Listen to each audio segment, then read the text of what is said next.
अगर भारतीय सेना में शामिल होने का सपना है तो ये खबर बिल्कुल आपके लिए ही है। इंडियन आर्मी ने अग्निवीर भर्ती 2026 का ऐलान कर दिया है और आज हम इसी की पूरी डिटेल में बात करने वाले हैं। तो सबसे पहले बात करते हैं वैकेंसीज की। और ये कोई छोटा मोटा नंबर नहीं है, 25,000 से भी ज्यादा पद है। मतलब देश की सेवा करने का एक बहुत बड़ा, एक सुनहरा मौका है। तो चलिए आगे बढ़ते हैं और देखते हैं कि ये जो बड़ी भर्ती आई है, ये देश सेवा का एक नया मौका कैसे बन सकती है। हाँ, तो ये कोई सुनी सुनाई बात या अफवाह बिल्कुल नहीं है। ये एक ऑफिशियल अनाउंसमेंट है। इंडियन आर्मी ने 2026 के लिए अग्निवीर भर्ती का नोटिफिकेशन जारी कर दिया है और हम जो भी बात करेंगे वो सब इसी ऑफिशियल नोटिफिकेशन पर बेस्ड होगी। अच्छा, अब आते हैं सबसे जरूरी चीज पर, तारीखें। इन्हें कहीं नोट कर लीजिए। एप्लीकेशन शुरू होंगी 13 फरवरी से और खत्म हो जाएंगी 1 अप्रैल 2026 को। तो ये डेट्स याद रखना बहुत जरूरी है, कहीं मौका हाथ से निकल ना जाए। और हाँ, एक और बहुत ज़रूरी बात, अप्लाई करने के लिए सिर्फ और सिर्फ इंडियन आर्मी की ऑफिशियल वेबसाइट जो है joinindianarmy.nic.in, उसी पर जाना है। प्लीज़ किसी भी दूसरी वेबसाइट पर भरोसा मत कीजिएगा। चलिए अब उस सवाल पर आते हैं जो सबके मन में होगा कि आखिर अप्लाई कर कौन सकता है। आइए एलिजिबिलिटी यानी कि पात्रता की बात करते हैं। एजुकेशनल क्वालिफिकेशन यानी पढ़ाई लिखाई की बात करें तो यहाँ काफ़ी फ्लेक्सिबिलिटी है। ऐसा नहीं है कि सिर्फ 12वीं पास या ग्रेजुएट ही अप्लाई कर सकते हैं, नहीं, 8वीं और 10वीं पास कैंडिडेट्स के लिए भी यहाँ मौके हैं। मतलब ये भर्ती काफ़ी लोगों को मौका दे रही है। अब देखते हैं कि किस किस तरह के रोल अवेलेबल हैं। तो इसमें जनरल ड्यूटी, जिसे हम सब जीडी कहते हैं, वो तो है ही।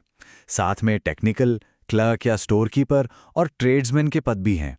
तो मतलब अलग अलग स्किल्स के हिसाब से सबके लिए कुछ ना कुछ है। ठीक है, तो ये तो हो गई बात कि कौन अप्लाई कर सकता है। अब बात करते हैं सिलेक्शन प्रोसेस की। मतलब एक एप्लीकेंट से एक सैनिक बनने तक का सफर कैसा होगा। तो देखिए, ये जो पूरा सिलेक्शन प्रोसेस है वो 3 स्टेप्स का एक चैलेंज है। सबसे पहला स्टेप है कंप्यूटर बेस्ड टेस्ट यानी सीई। इसे क्लियर करने के बाद अगला पड़ाव है भर्ती रैली, जहां फिजिकल टेस्ट होगा और फिर आखिर में होगा डॉक्यूमेंट वेरिफिकेशन।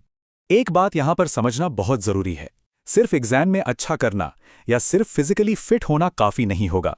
जो फाइनल सिलेक्शन है वो मेरिट और फिजिकल फिटनेस दोनों को मिलाकर ही तय किया जाएगा। अच्छा, अब आते हैं उस सवाल पर जिसका सभी को इंतजार रहता है, सैलरी और दूसरे बेनिफिट्स। तो चलिए देखते हैं कि क्या उम्मीद की जा सकती है। अगर सैलरी की बात करें तो पहले साल में इन हैंड सैलरी करीब करीब 30,000 रुपये महीने होगी और ये आगे के सालों में बढ़कर 40,000 रुपये तक पहुंच जाएगी। सैलरी के अलावा एक और बहुत बड़ा बेनिफिट है जिसका नाम है सेवानिधि पैकेज। अब ये क्या है? ये एक फिक्स्ड अमाउंट है, एक मुश्त रकम जो 4 साल की सर्विस पूरी होने पर दी जाएगी ताकि आगे का फ्यूचर सिक्योर रहे। तो ये जो पूरी भर्ती है ये अग्निपथ स्कीम का ही हिस्सा है। तो चलिए जरा इस स्कीम के सर्विस फ्रेमवर्क को भी समझ लेते हैं। तो अग्निपथ स्कीम के तहत जो इनिशियल सर्विस पीरियड है वो है 4 साल का। जी हाँ, ये एक फिक्स टर्म सर्विस है 4 साल के लिए। लेकिन सवाल ये है कि क्या 4 साल बाद सब खत्म? नहीं, ऐसा बिल्कुल नहीं है। सर्विस के दौरान परफॉर्मेंस के आधार पर कुछ अग्निवीरों को परमानेंट पोस्ट के लिए भी चुना जा सकता है, तो ये मौका भी बना रहेगा।